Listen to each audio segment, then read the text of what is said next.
নিউটনের প্রথম সূত্র। তো নিউটনের প্রথম সূত্রটা কি?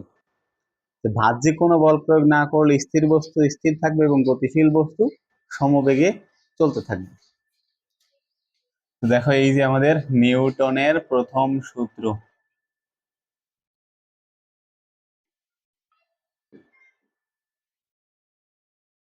নিউটনের প্রথম সূত্র।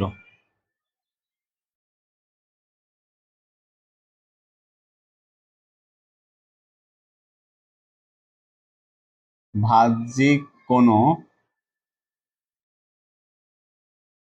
বল প্রয়োগ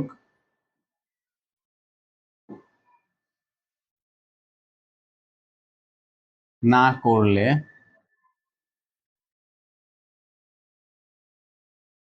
স্থির বস্তু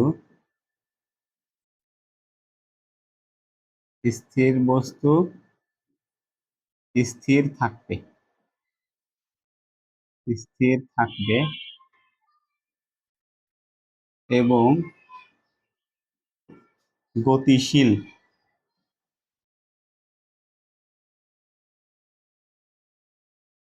গতিশীল বস্তু সমবেগে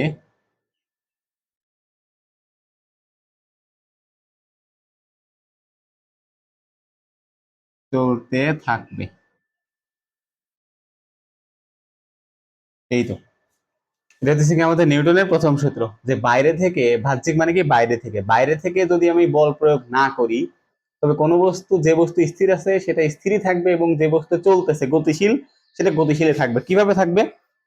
ধরো এই মার্কার পেনটা এখানে রাখা আছে, এখন কোথাও রাখা আছে, এখন আমি যদি বাইরে থেকে বল প্রয়োগ না করি, এখন বাইরে থেকে বল প্রয়োগ করা মানে কি বস্তুটা স্থির অবস্থানে আছে, আমি যদি বল প্রয়োগ করি, শক্তি প্রয়োগ করে এটাকে সরাই নিয়ে যাই, তাহলে তো আমি এটা বাইরে থেকে বল প্রয়োগ করা হইলো। এখন ইন্টারনালি ভিতর থেকে বল প্রয়োগ করে, তার মানে যদি ধরো যে তোমার হাতের যে ক্যালকুলেটর আছে তুমি তোমার রুমে রেখে দিছো, পরে পরের দিন যে দেখো যে অন্য রুমে যে বসে আছে, এটা কি সম্ভব আসলে যে এর মধ্যে কি হাত পা গজাবে যে এখান থেকে হাত পা দিয়ে উড়ে উড়ে বা যেভাবে হোক যাবে? এটা কখনোই সম্ভব না। যে বস্তু স্থির আছে সেটা স্থিরই থাকবে। তাহলে বাইরে থেকে আমি যদি বল প্রয়োগ না করি, যে বস্তু স্থির সেটা স্থিরই থাকবে এবং যে বস্তু গতিশীল, এখন কথা হচ্ছে স্থির বস্তু স্থির থাকবে, ঠিক আছে, তাহলে কি এমন গতিশীল বস্তু আছে যেটা চলতেই থাকবে চলতেই থাকবে? এখন গতিশীল বস্তুটা যদি এরকম হয় যে ধরো কোনো একটা বস্তু, কোনো একটা বলকে যদি আমি এই যে হেলানোর রাস্তায় ছেড়ে দিই, তো ছেড়ে দিলে কি হবে? গড়াতে গড়াতে গড়াতে গড়াতে এই বরাবর আসবে, আস্তে আস্তে এর বরাবর গড়াতে থাকবে, তো গড়াতে থাকবে গড়াতে থাকবে, এখন কোথাও না কোথাও যে থেমে যাবে। এখন কিভাবে থেমে যাবে সে? যদি এখানে ঘর্ষণ বল থাকে, ঘর্ষণ বল তো অবশ্যই থাকবে, তো ঘর্ষণ বলের কারণেই তো থেমে যায়। তাহলে এই যে ঘর্ষণ বল কি গতির বিপরীতে ঘর্ষণ কাজ করে, তাহলে এই যে ঘর্ষণ বলের কারণে কি হবে? যে কোনো বস্তুই থেমে যাবে। এখন যদি ঘর্ষণ বল, এই ঘর্ষণ বল মানে কি বাইরে থেকে বল না, এই যে বলের ভিতরে ইন্টারনালি ফোর্সটা না, বাইরে থেকে বল, বাইরের যে বল, এটা কি ঘর্ষণ বলের কারণে এই বস্তু যেতে যেতে যেতে যেতে এক সময় যে কি হবে? থেমে যাবে, ঠিক আছে। আর যেটা স্থির স্থির থাকবে, এই জন্য যদি ঘর্ষণ বল না থাকতো তাহলে সে কি চলতেই থাকতো চলতেই থাকতো। এই জন্য বাহ্যিক বাইরে থেকে বল প্রয়োগ না করলে যে বস্তু স্থির সেটা স্থিরই থাকবে এবং যে বস্তু গতিশীল সেটা চলতেই থাকবে চলতেই থাকবে। তো আমরা এখান থেকে দুইটি জিনিসের ধারণা পাই। দুইটি জিনিসের কি কি ধারণা পাই? বল ও জড়তা। আমরা ধারণা পাই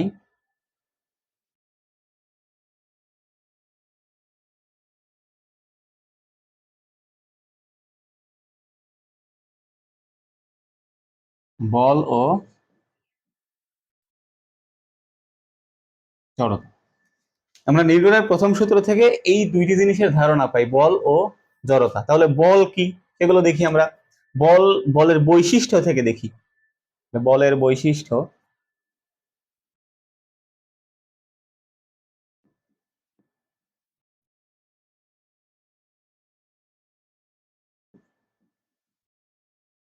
বলের বৈশিষ্ট্য এক নাম্বার, যা স্থির বস্তুকে গতিশীল করে। যা স্থির বস্তুকে গতিশীল করে এবং কি করে, গতিশীল বস্তুকে, মানে এর বিপরীত, স্থিরকে গতিশীল করবে, গতিশীলকে স্থির করবে। গতিশীল বস্তুকে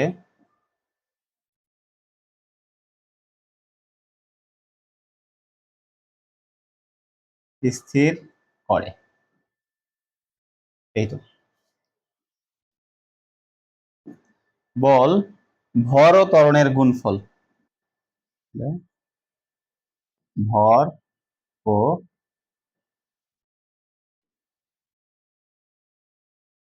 ত্বরণের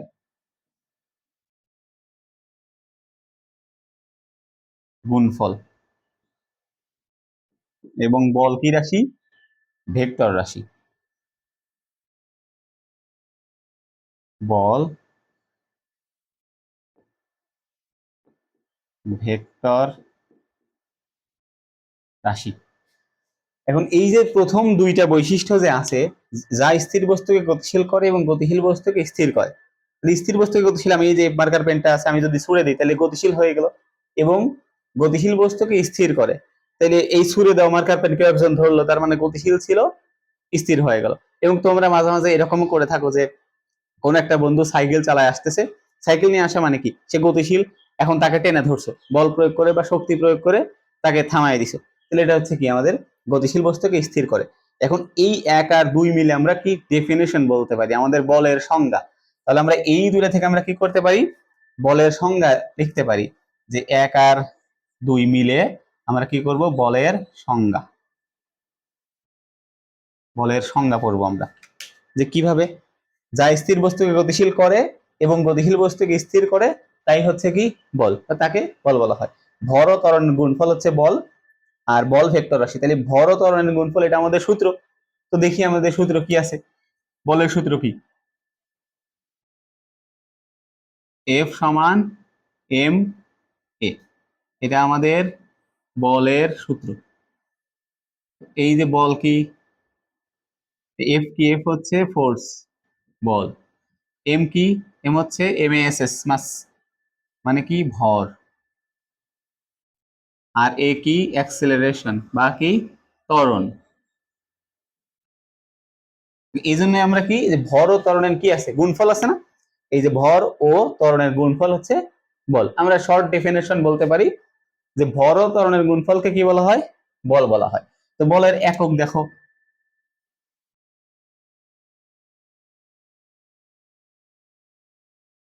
একক, বলের একক আমরা প্রথমত মুখস্থ একক জানি, যে বলের মুখস্থ একক কি, নিউটন। এই যে নিউটন, নিউটনকে প্রকাশ করা হয় কি দ্বারা, এই যে বড় হাতের এন দ্বারা। তাহলে মুখস্থ একক নিউটন। এখন আমরা আরো একটা একক পাই, যেটা সূত্র থেকে একক পাই, এম এ, এখান থেকে আমরা আরো একটা একক পাই। সেটা কি একক দেখো তো, ভরের একক কি, ভরের একক কেজি। আর ত্বরণের একক কি, এম এস ইনভার্স 2। তাহলে এই যে এটা আমাদের এমসিকিউ এর জন্য গুরুত্বপূর্ণ, KG metre per second square, অথবা কেজি এম এস ইনভার্স 2। এর মাত্রা দেখো,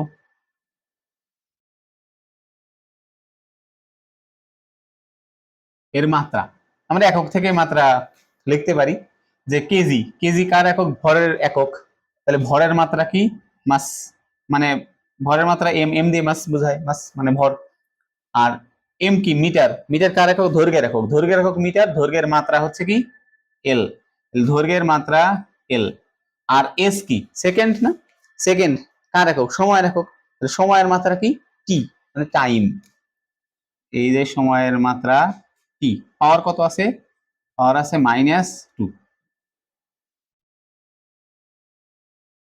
এই তো, এমএলটি ইনভার্স 2 কার একক, বলের একক। এখন এখান থেকে আমাদের ধরো 2 মার্কের জন্য প্রশ্ন আসলো যে 10 নিউটন বলতে কি বোঝায়, 20 নিউটন বল বলতে কি বোঝায়, অথবা 1 নিউটন, আমরা 1 নিউটন দেখি, যে 1 নিউটন বলতে কি বোঝায়। দেখো 1 নিউটন, 1 নিউটন বল বলতে কি বোঝায়।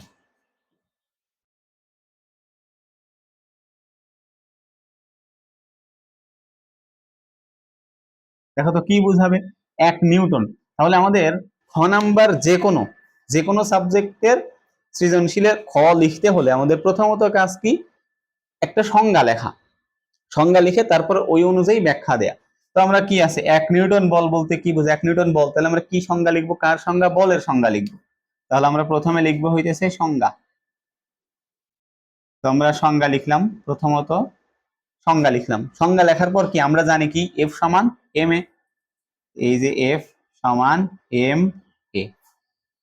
তো এখান থেকে আমাদের কি বলছে, 1 নিউটন, 1 নিউটন বলতে কি বোঝায়, তো একক হিসেবে লিখলে দেখো তো কি, বলের একক নিউটন, তাহলে 1 নিউটন সমান এম এর গুণফল 1 আছে, এফ সমান এম এ, তার মানে এম এর গুণফল আর এফ সমান, তাহলে এফ এর মান 1 নিউটন, এর মানে এই দুইটার মান গুণ করে কত হইতে হবে 1, তাহলে দুইটার মান কত কত গুণ করলে 1 পাওয়া যাবে, 1 গুণন 1, একককে 1, তাহলে ভরের একক কি, কেজি, তাহলে কি হবে 1 কেজি গুণন 1, ত্বরণের একক কি, এমএস ইনভার্স 2, তাহলে কি হলো দেখো তো, 1 কেজি গুণন 1 মিটার/সেকেন্ড স্কয়ার।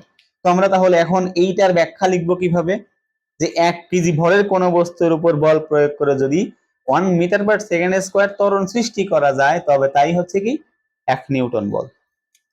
1 কেজি ভরের, 1 কেজি ভরের কোন বস্তুর উপর বল প্রয়োগ করে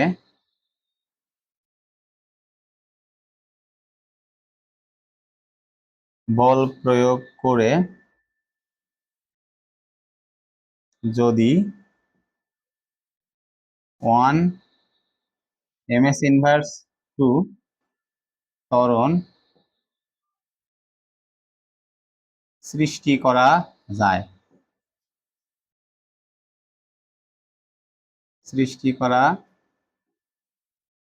যায়, তবে তাই হচ্ছে 1 নিউটন।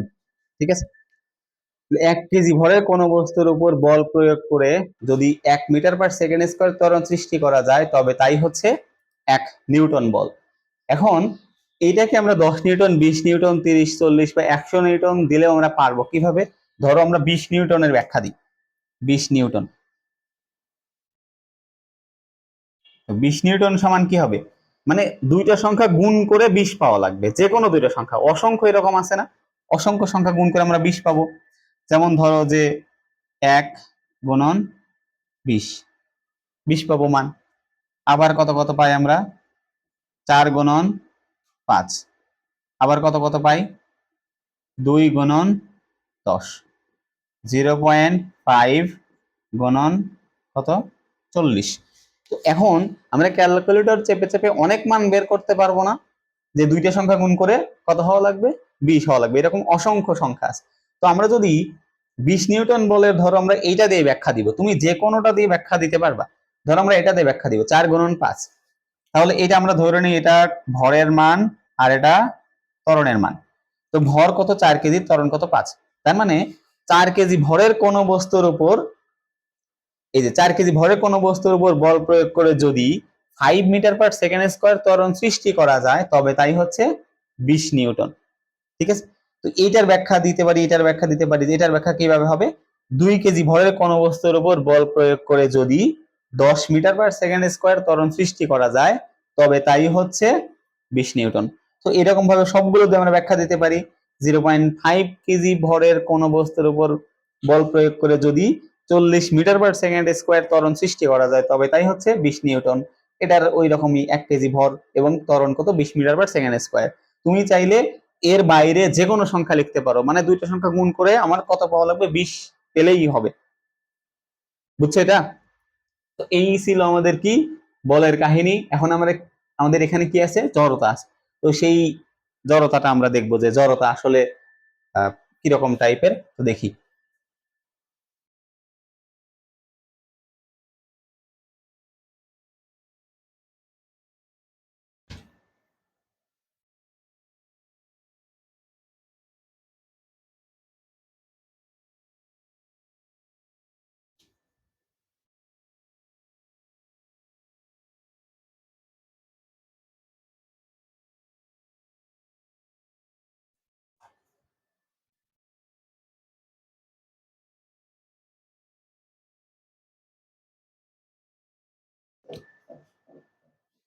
তাহলে জড়তা, জড়তা বা কি ইনারশিয়া।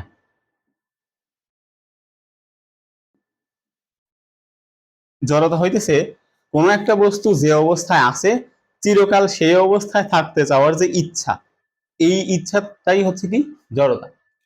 কোন বস্তু,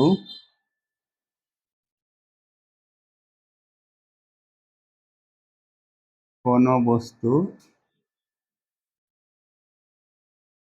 যে অবস্থায়, যে অবস্থায় আছে চিরকাল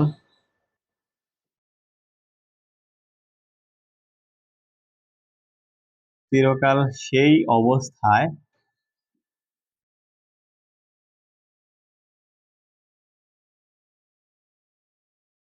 সেই অবস্থায় থাকতে চাওয়ার,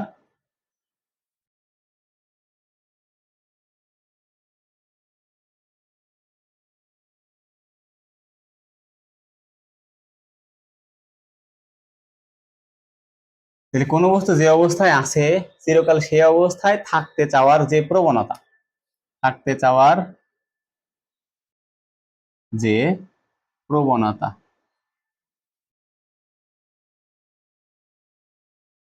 তাকে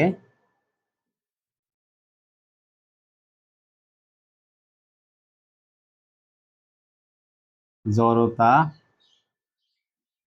বলে। ঠিক আছে, যে যে অবস্থানে আছে সে সেই অবস্থানে থাকতে চায়, এটাই হচ্ছে জড়তা। ধরো তোমার কোন এক বন্ধু দাঁড়িয়ে আছে, মাঠের মধ্যে দাঁড়িয়ে আছে, এখন তার দাঁড়িয়ে থাকার ইচ্ছা যে সে দাঁড়িয়ে থাকবে। আবার কেউ একজন বেঞ্চে বসে ক্লাসরুমে বসে ঘুমাইছে, তার মানে তার কি ঘুমের ইচ্ছা। এই যে সে দাঁড়িয়ে আছে তার ইচ্ছা, সে ঘুমিয়ে আছে তার ইচ্ছা, এটা হচ্ছে কি জড়তা। যে যে অবস্থানে আছে সেই অবস্থানেই থাকতে চায়, জড়তা। তো এই জড়তা পরিমাপ করা হয় কার সাহায্যে, মানে জড়তা পরিমাপ, কার জড়তা বেশি কার জড়তা কম, এটা পরিমাপ করব কিভাবে? ভরের সাহায্যে। ভরের সাহায্যে জড়তা পরিমাপ করা হয়।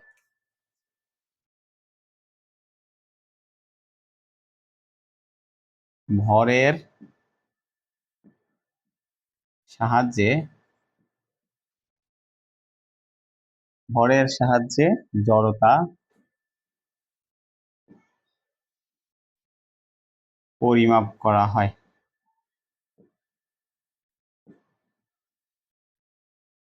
পরিমাপ করা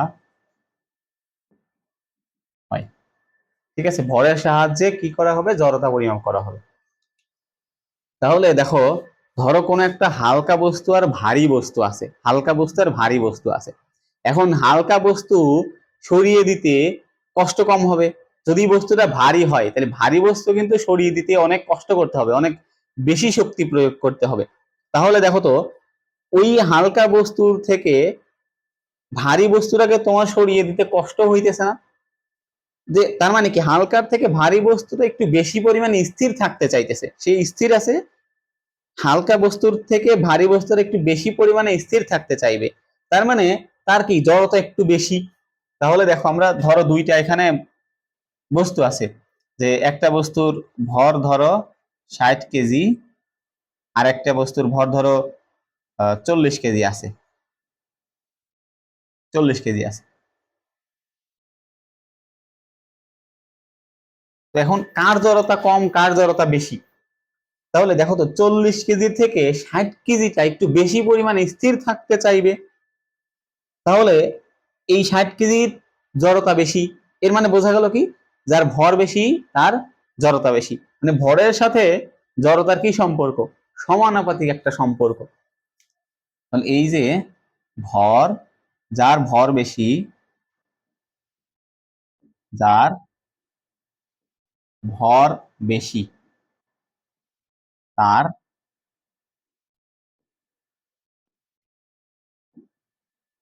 তার জড়তা বেশি। আর এই যে যার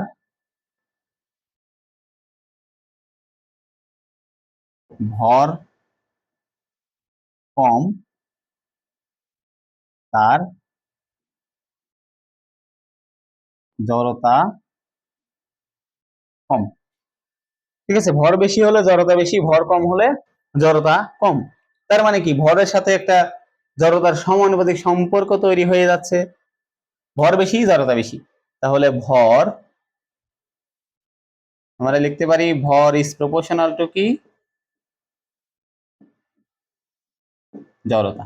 দেখো তো এটা আমরা লিখতে পারি না, ভর ইজ প্রপোর্শনাল টু জড়তা, ভর বেশি জড়তা বেশি, ভর কম জড়তা কম। ঠিক আছে, এখন এই এই জড়তাগুলো আমাদের এমসিকিউ আকারে কিভাবে আসবে সেটা দেখো, এমসিকিউ আকারে কিভাবে আসে। ধরো এইভাবে দিয়ে দিল যে সমান আয়তনের সমান আয়তনের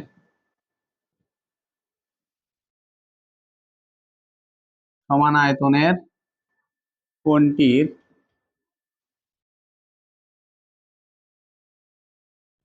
কোণটির জড়তা বেশি।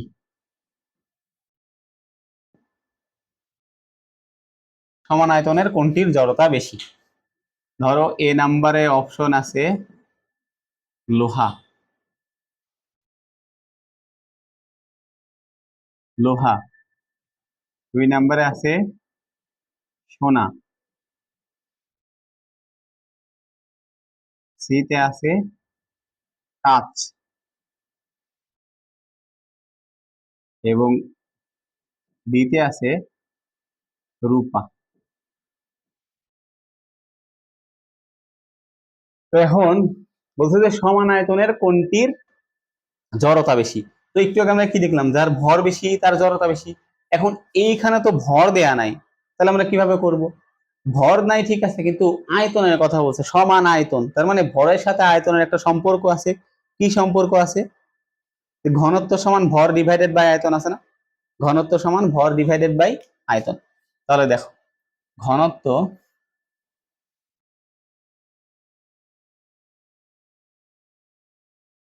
ঘনত্ব সমান ভর ডিভাইডেড বাই আয়তন। ঠিক আছে, তাহলে এই যে ঘনত্ব সাথে ভরের কি সম্পর্ক? সমানুপাতিক সম্পর্ক না? ঘনত্বের সাথে ভরের কি সম্পর্ক? সমানুপাতিক সম্পর্ক। তার মানে যার ঘনত্ব বেশি তার ভর বেশি, যার ঘনত্ব কম তার ভর কম। ঘনত্বের সাথে আয়তন কি সম্পর্ক আছে? দেখো তো, আয়তন ভাগ আকারে আছে না, ভরের নিচে ভাগ আকারে আছে। তাহলে যেটা ভাগ আকারে থাকে সেটা কি অবস্থায় থাকে? ব্যস্তানুপাতিক অবস্থায়।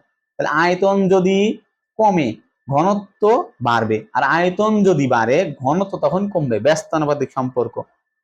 আর ভরের সাথে ঘনত্বের কি সম্পর্ক আছে? সমানুপাতিক সম্পর্ক। ঘনত্বের সাথে ভর সমানুপাতিক, ঘনত্ব ইজ প্রপোর্শনাল টু ভর। ঘনত্বের সাথে ভরের কি সম্পর্ক? সমানুপাতিক সম্পর্ক। ঠিক আছে, ভালো কথা। সমানুপাতিকের মানে যার ঘনত্ব বেশি তার ভর বেশি, আর যার ভর বেশি তার জড়তা বেশি। তো এখান থেকে আমাদের দেখা লাগবে যে কার ঘনত্ব বেশি। যার ঘনত্ব বেশি হবে তার ভর বেশি হবে, আর যার ভর বেশি তার কি জড়তা বেশি। ঠিক আছে, দেখি আমরা লোহার ঘনত্ব কত। লোহার ঘনত্ব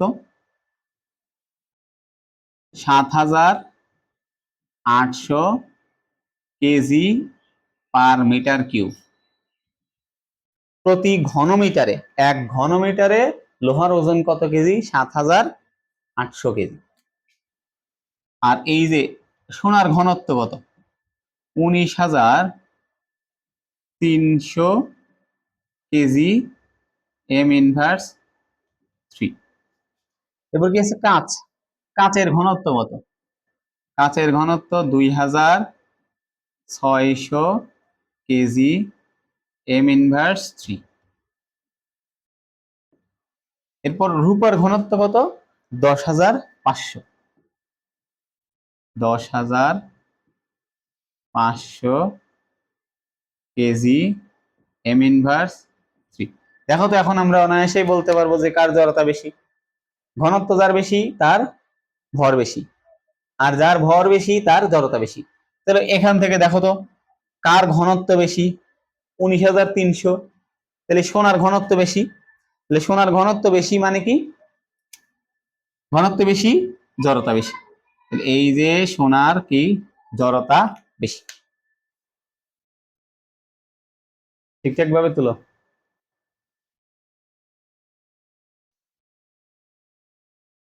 এবার দেখা হইতেছে আমাদের জড়তা, জড়তা কয় ধরনের আছে। জড়তা কিন্তু দুই ধরনের। তাহলে দেখো জড়তা,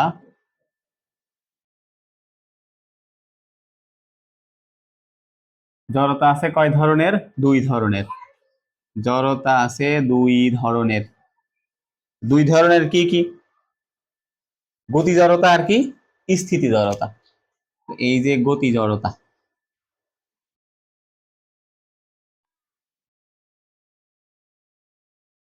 গতি জড়তা আর কি স্থিতি জড়তা।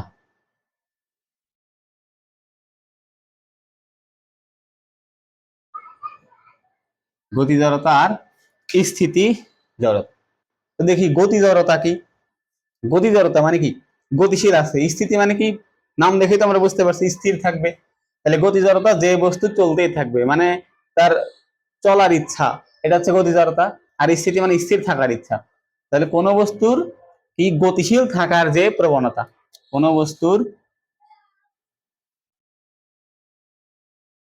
কোন বস্তুর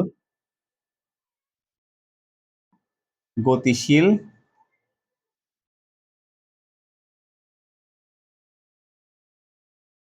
গতিশীল থাকার, থাকার প্রবণতাকে,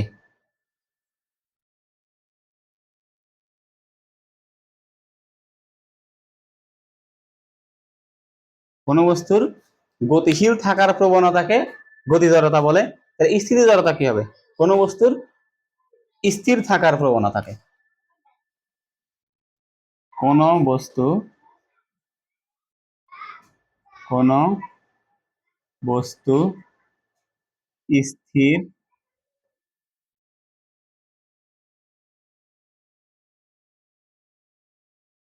স্থির থাকার প্রবণতাকে,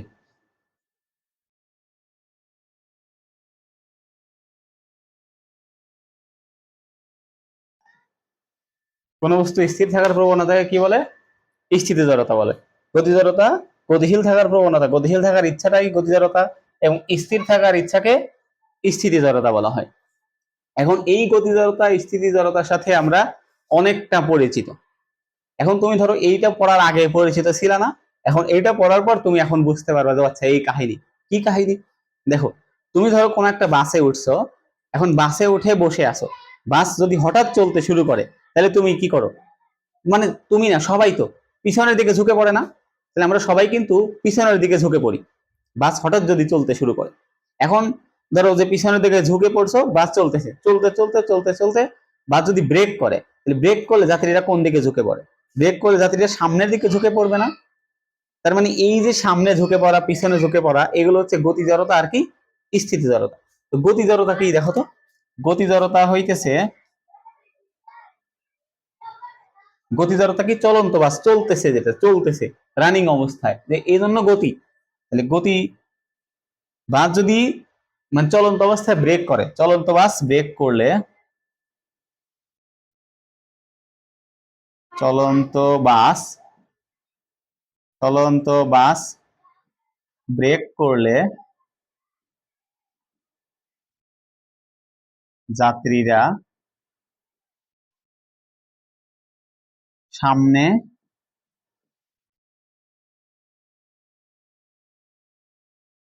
সামনের দিকে ঝুঁকে পড়ে।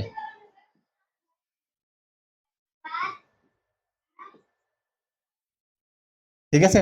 তাহলে চলন্ত বাস যখন ব্রেক করবে তখন যাত্রীরা কি করবে? সামনের দিকে ঝুঁকে পড়বে। আর এই স্থিতি জড়তা কি? বাস স্থির অবস্থানে আছে, হঠাৎ চলতে শুরু করলো। তাহলে বাস হঠাৎ চলতে শুরু করলে, বাস হঠাৎ, হঠাৎ,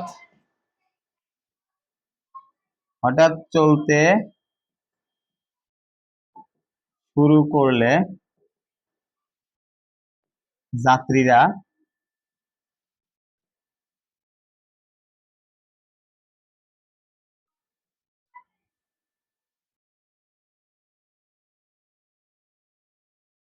যাত্রীরা পিছনের দিকে